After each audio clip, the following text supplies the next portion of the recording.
There are hundreds of taproot instructors around the world, but are they all great?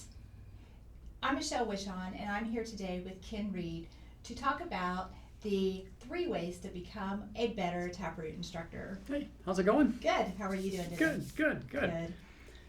Yeah, so there's a lot of things that we've done over the years as permanent, staff instructors.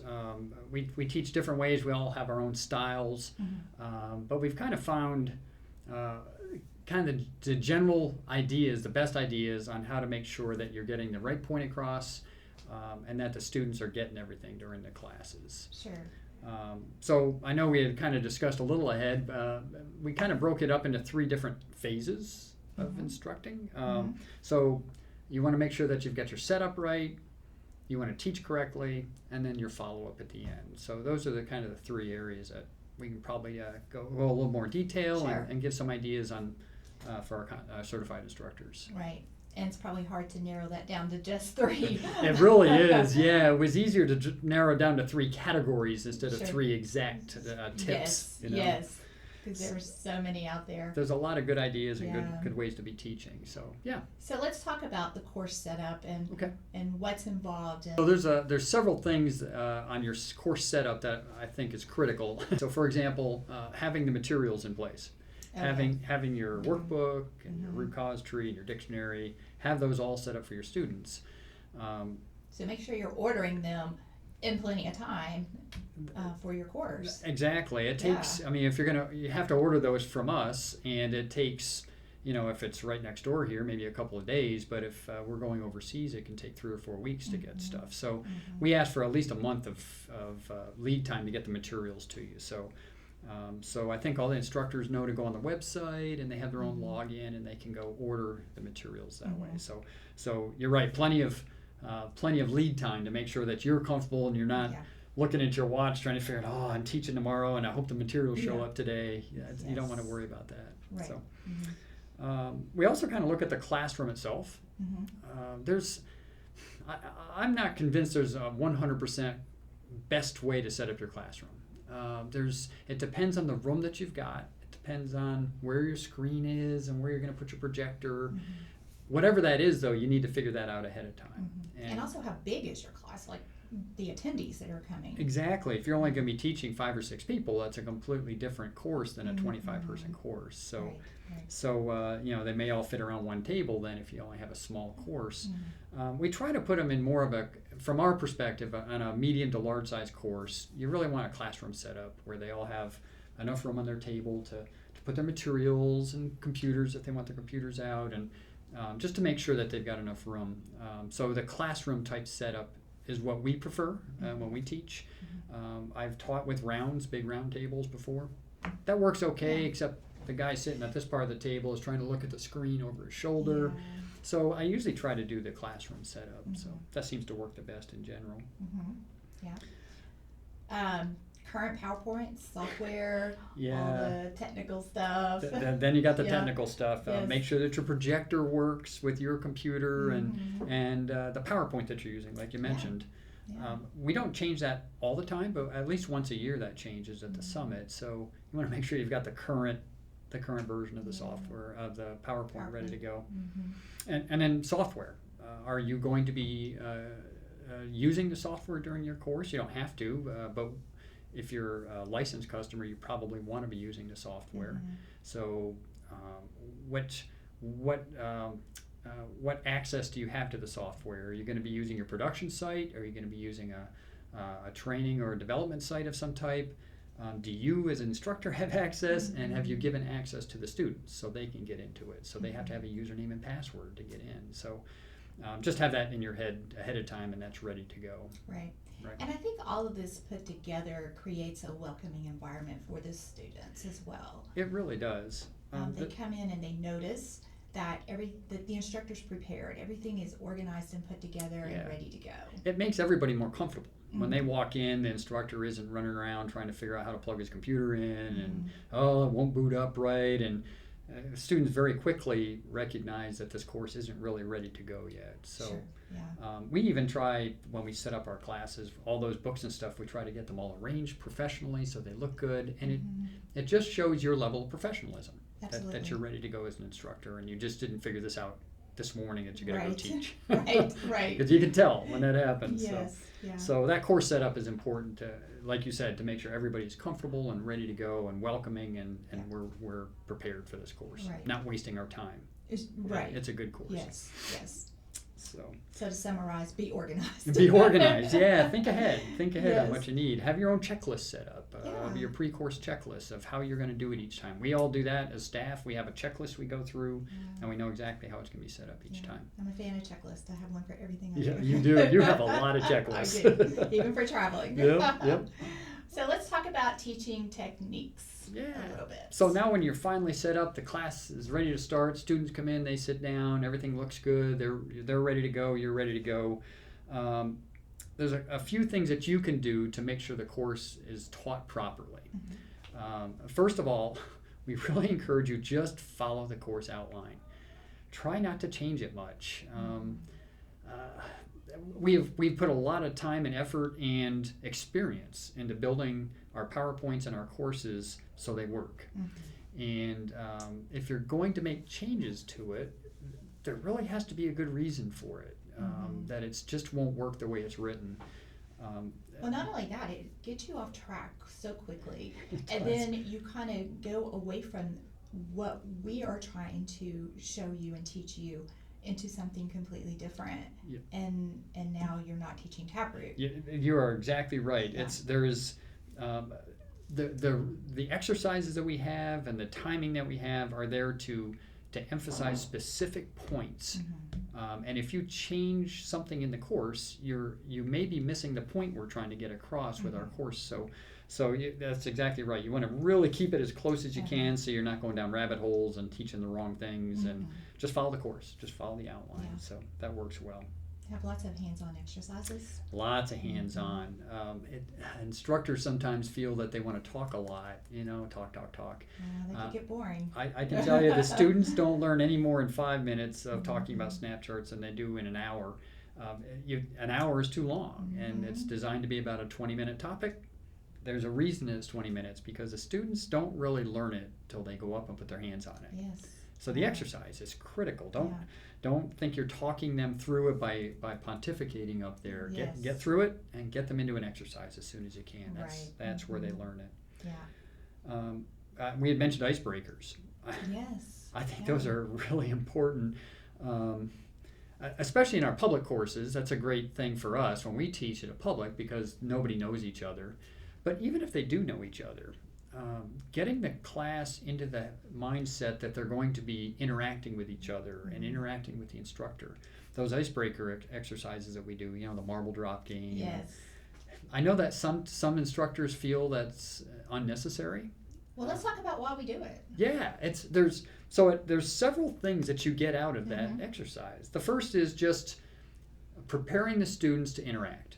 So they're ready. They know that they're not just going to be sitting at the desk for the next 2 days listening to an instructor talk. They are going to be communicating with the instructor. They're going to be doing exercises together. They're going to be standing up at the wall doing snap charts. There's interaction expected, and that icebreaker prepares them for that, so they're ready to go. The icebreaker also, if you do it right, puts across some important points. It's designed, the marble drop game is designed to show that yelling at people and blaming individuals isn't going to work. And that marble drop game does a good job of that. If you have that in your head as the instructor, that's the purpose of this. There's an important piece to that. It's not just there to waste time. It's there for a purpose. Let's play games. Yeah, let's play games. So there is a reason that's there. So. Yeah. We have also set the course up pretty specifically with timing. Yes. That icebreaker section and all that should be done in the first hour, for example. You don't want that to go 2 hours, because you've just lost an hour of time all the way at the beginning, and that's probably going to come out of your exercises is what happens, Yes, yeah. which we talked earlier is an Yes. important part of this. Yes. So try to stick to the time as close as you can. Mm-hmm.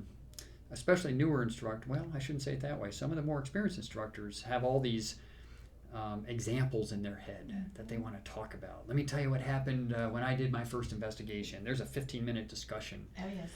Yeah. Well, then you just lost 15 minutes Yes. if you didn't put out a real important point. So try not to put too much extra stuff in there. Just stick with the plan, stick with the timing, and you're going to find that that's much better for the students. So they're going to get more out of it. Yes. Yeah. Yes. You have a better course doing it that way. You really do. Mhm. Yeah. Yeah. Do instructors want to use software? So you got to make that call early, all the way in that prep phase. Right. Or how are we doing software here? Yeah. Are the students going to be using software? If not, the instructor probably wants to use it a little bit because it's easier to see on the screen. So you have to decide how your software is going to be used during the course. If you're a licensed company, I highly recommend you use the software. Absolutely. Because they're going to be doing it. They're going to be using it when they go out and do investigations. So what I normally do is I don't use much software on day one because I want to make sure they get the process down, so they understand Taproot as a process. We'll use software just a little bit, but not much on day one, and then day two, it's almost all software at that point. Right. And that's for companies that have a license that are going to be using software. If you know for sure we just refuse to use software, we don't want to use it, perfectly okay. You can teach the entire course without opening a computer. It's perfectly okay. Yeah. And we have people who do it. We do. We have a lot of customers that people do who it that way. Mhm. Yep. Yeah. So that's perfectly okay to do it that way if Yes. that's what you decide to do. But again, you got to make that call early how you're going to do this. And even for those companies that decide they're not using software at all, it's still sometimes easier to display a snap chart up on the wall or the root cause tree instead of holding up a little root cause tree in front of the class. Right. You can put it up on the screen. So Yeah. the software might be, even if you're not going to use it as a company, it might be a good display tool while you're teaching. So there's still advantages to thinking about software, whether you're going to use it or not. Right. Right. So. Yeah. Okay. So let's talk about post-course now. Yeah. Now what happens? Our course is over, and are we done? Do Yeah. we, send everybody off and Yeah. hope they got it? Yeah. Unfortunately, this step is skipped a lot. We finished our course. They're Right. trained. They're now going out and doing good things by themselves. Yes. And as with any technique, there's some follow-up probably required. Both to make sure the students understand what you taught, but also to make sure that you, as an instructor, have feedback for yourself. Because I would like to know if I'm doing something dumb.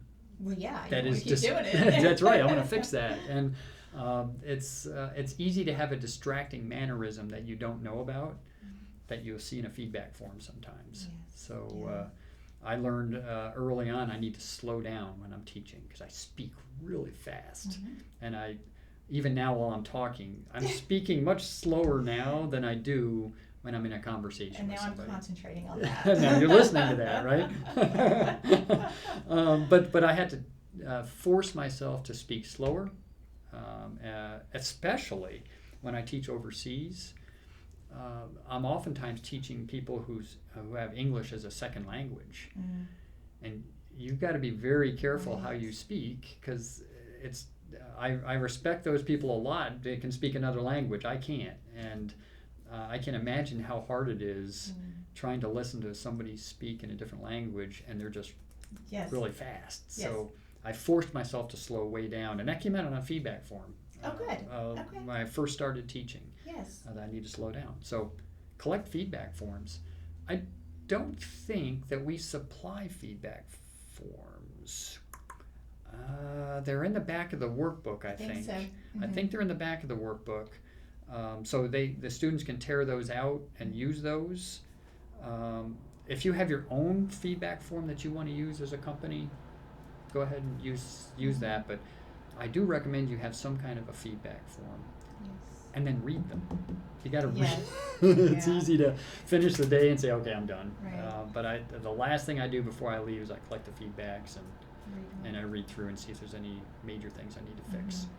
Do you follow up with any of the students at any time, or do you just get your feedback form and correct yourself and you're done? Yeah, I think especially with a technique like Taproot, you want to make sure that the students get off on the right foot, and you want to feedback with them, get some feedback from them maybe a week later, or after their first investigation, or maybe before their first investigation, and just see how it's going. Hey, have you got your login to go in? Which is something else that you got to make sure is, if you have software, what process does your company have in place to issue usernames and passwords to your new Taproot trained people? Yeah, good point. Yeah, and it's easy to forget that. And then the students, the first time they finish up, they're assigned a Taproot investigation. They're like, uh-oh, Yeah. I don't even know how to get into the Taproot software at this point. So it's that should be part of your teaching process. Is post course.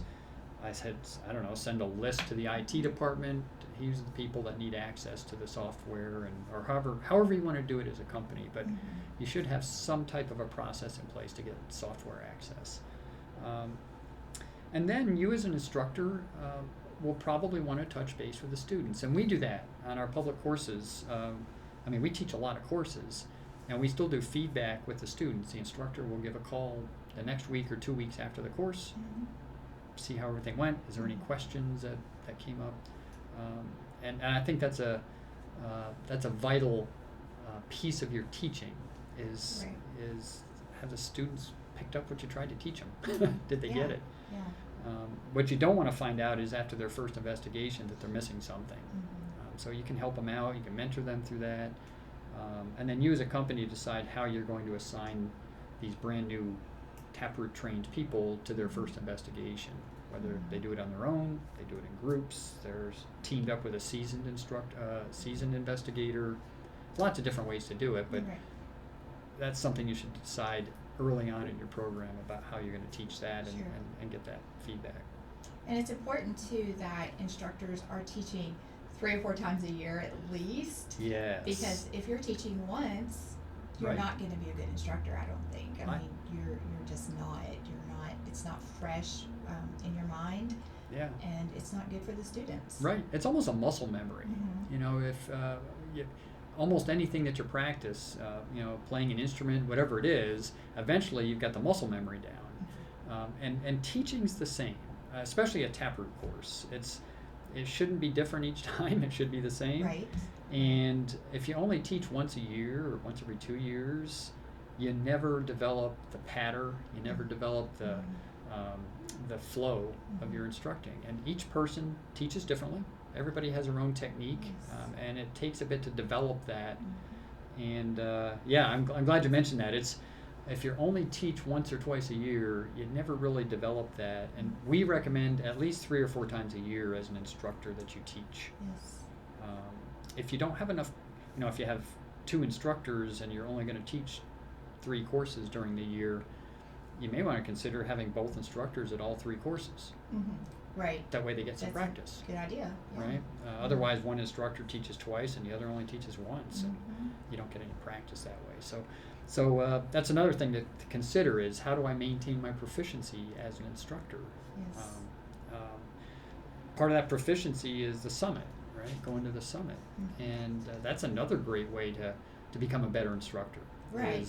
Is to go and see how other instructors are doing, and tips and techniques from other certified instructors throughout the world. So Summit's a great opportunity to kind of network with those other instructors. Oh, absolutely. It's not just, I've got to go to the summit because I got to get recertified. I mean, we want them to be happy that they're going, because there's 5 days of all this knowledge that they can get, and to help them be a better instructor. You get the opportunity to talk to other instructors. You get other ideas from best practices from other companies on. It may not even be about teaching. It could just be something that they do using Taproot, and you think, oh, I had to put that in. I had to talk about that during my course. Yes. So it's a great way to refresh your own pattern, your own flow, and say, that was a cool thing that guy was talking about at the summit. I remember he talked about that. I'm going to incorporate that into my courses when I teach that. Right. So the summit is just a wealth of knowledge that can be used in so many different ways, and certified instructors have a great opportunity to pick that up and incorporate that. They do, absolutely. Yeah, great. Right. Well, those are the big things, I Yeah. think. I think Yeah. there's so many more, but I don't know if we can sit here for 4 Yeah. hours. We But, could, I mean, we but- could, but So yeah, I think that covers probably some great ideas on instructors when they, what are the best in class instructors do, and Yes. these are some of those thoughts. these are some top ones. Yep, I think. great. Well, it's Awesome. great speaking to you today. Yeah, thanks, Michelle. It's great having Yes. me here, having you here and teaching and talking about this. And if anybody has questions about any of this or other tips that they've found are helpful, We'd love to know. I'd love to know. Love to know. There's a Bring them to lot. the summit. Bring to the summit. Yeah, that's a great idea. So Yes, yeah. terrific. Well, thanks. Thank you, Ken. Yep. Thank you for joining us. Bye bye. Bye.